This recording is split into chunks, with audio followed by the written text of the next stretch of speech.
International Steering and Sailing Rules. Rule 8. Action to avoid collision. Any action taken to avoid collision shall be taken in accordance with the rules of this part, and shall, if the circumstances of the case admit, be positive, made in ample time and with due regard to the observance of good seamanship.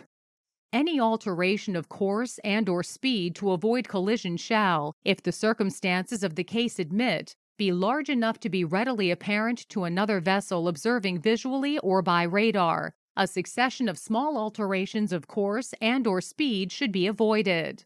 Small alterations of course and/or speed can confuse the other vessel about your intention and must be avoided. If there is sufficient sea room, alteration of course alone may be the most effective action to avoid a close-quarter situation, provided that it is made in good time, is substantial, and does not result in another close-quarter situation. Action taken to avoid collision with another vessel shall be such as to result in passing at a safe distance. The effectiveness of the action shall be carefully checked until the other vessel is finally passed and clear.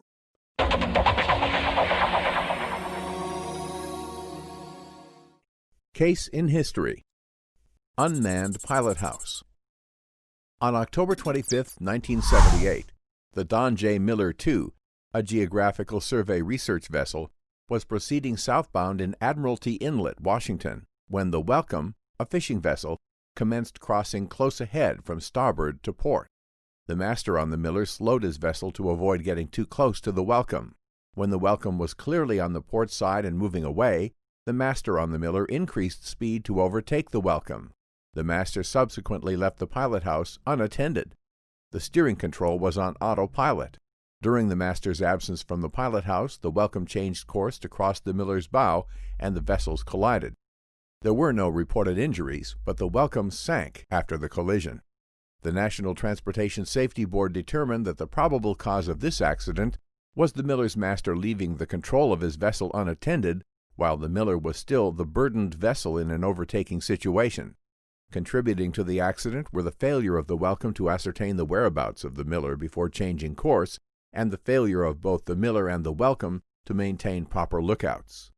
This case serves as an important reminder of why this paragraph requires a vessel operator to carefully check the effectiveness of action to avoid collision until the other vessel is finally passed and clear. Of course, the vessel operator has to be physically present in the pilot house, as required by STCW Code and 33 CFR Section 164.11. However, even if a vessel operator is physically present in the pilot house, but he or she is distracted by other duties not relating to the safe navigation of the vessel, the situation can be as dangerous as leaving the pilot house unattended. If necessary to avoid collision or allow more time to assess the situation, a vessel shall slacken her speed or take all way off by stopping or reversing her means of propulsion. A vessel which, by any of these rules, is required not to impede the passage or safe passage of another vessel shall, when required by the circumstances of the case, take early action to allow sufficient sea room for the safe passage of the other vessel.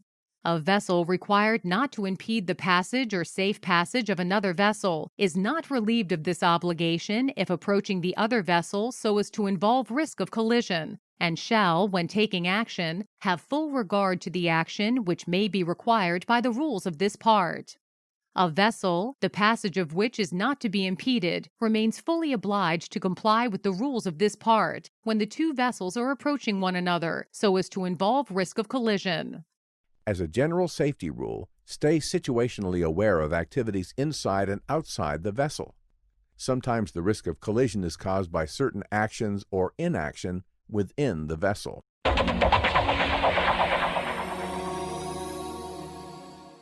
Case in history. Deadly, ill-timed action.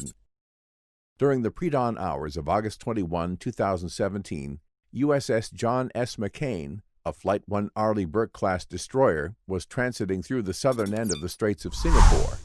The area is notorious for heavy shipping traffic. The moon had set, and the skies were overcast with no illumination. Seas were calm, with 1 to 3 foot swells.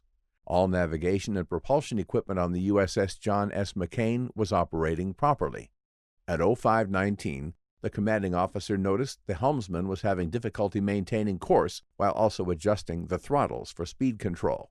The commanding officer consequently ordered the watch team to divide the duties of steering and throttles. The helmsman was to maintain course control, and speed control was to be shifted to another watchstander at the lee helm station, a position next to the helmsman at the same ship's control console. Although the commanding officer had only ordered speed control shifted, this unplanned shift confused the watch team, and steering control was inadvertently transferred to the lee helm station without the knowledge of the watch team.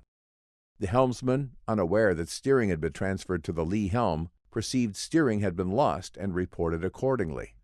The inadvertent steering control transfer to the lee helm caused the ship's rudder to go amidships. Since the helmsman had been steering 1 to 4 degrees of right rudder to maintain course before the transfer, the amidships rudder caused the ship to deviate to the left of intended course. Additionally, when the helmsman reported loss of steering, the commanding officer ordered the ship slowed to 10 knots and eventually to 5 knots. But the lee helmsman reduced only the speed of the port shaft, as the throttles were not coupled together. The starboard shaft continued at 20 knots for another 68 seconds before the lee helmsman reduced its speed. The combination of the wrong rudder direction and the two shafts working opposite to one another in this fashion caused an uncommanded turn to the left. At approximately 05:24, the USS John S. McCain crossed in front of the Alnick MC's bow and collided. The collision resulted in the deaths of 10 U.S. sailors. The Alnick MC suffered no fatalities. Despite their close proximity, neither John S. McCain nor Alnick MC sounded the 5 short blasts of whistle required by the international rules of the nautical road for warning one another of danger, and neither attempted to make contact through bridge-to-bridge communications. On November 1, 2017, the Navy released collision report for USS Fitzgerald and USS John S. McCain's collisions to the public. These collisions, according to the Navy, were avoidable. The Navy's findings with regards to the John S. McCain: the crew was unprepared for the situation in which they found themselves through a lack of preparation, ineffective command and control, and deficiencies in training and preparations for navigation.